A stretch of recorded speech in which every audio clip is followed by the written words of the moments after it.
Hi, this is Dion, certified menopause coach and also known as your menopause mama. And today I want to talk about sleep. Oh, sleep, where art thou? And I know many perimenopause and menopausal women, this is a struggle for you. I know that. I have been there. I absolutely know that.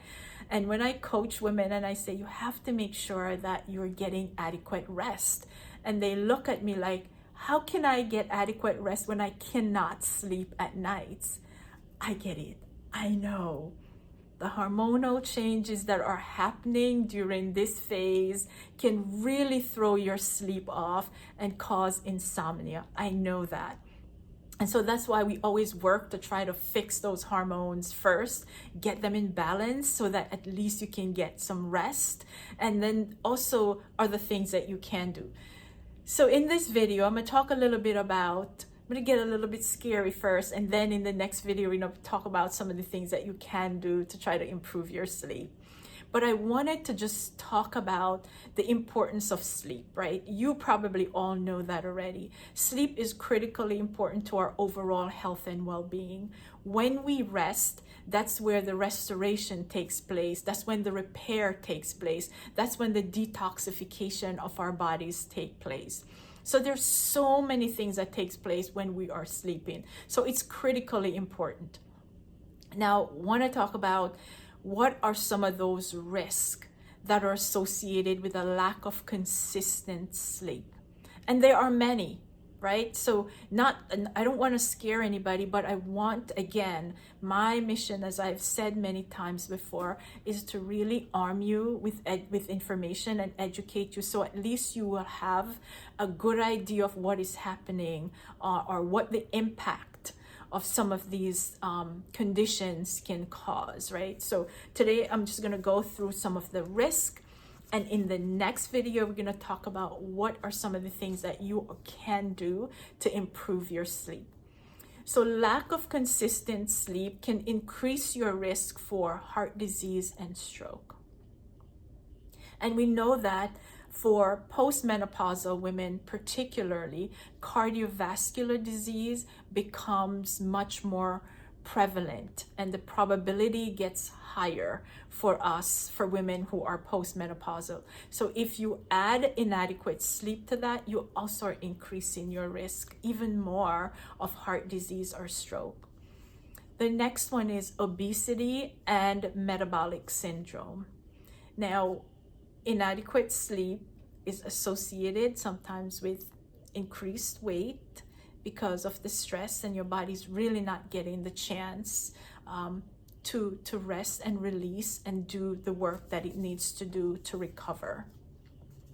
The other one is mental health illnesses. People can become forgetful and can really spiral into just more than maybe brain fog or just mental, temporary lapse in memory, but it can actually lead to real mental health issues. Type 2 diabetes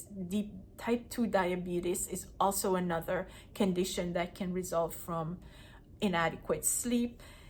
Cognitive decline, also weakened immune system. Now, if your immune system is not strong, then you are going to be exposed and at risk for different illnesses as well. So we always want to strengthen our immune system, so when we sleep, we do have that repair that's going on. Low libido. We know it's a thing for menopause, perimenopausal women, and lack of sleep actually increases that. Falls. More susceptible to falls because you're not alert. Accidents, depending on some types of jobs that you may have, you're more prone to accidents because you're not alert and you're not rested. Even in a car, you could be prone to more accidents and falls. And the last one, I'll say, it also reduces your lifespan. And this is based on studies that you can be shortening your lifespan by not getting adequate sleep. So if you have not been prioritizing your sleep, you may have hormonal changes and fluctuations that's happening due to your menopausal journey. But along with that, I know that there are people out there that do not prioritize their sleep. They're okay with going to bed whenever sleep comes, but it is really important to be disciplined, and we'll talk about that in the next video. I don't want to get too much into that, but really being able to prioritize your sleep and understand that it's critical that you at least make efforts and do your best to go to sleep, because there are so many health risks and conditions that are associated with lack of consistent sleep. Until next time, we will talk about some of the ways that you can improve your sleep and reduce some of those risks.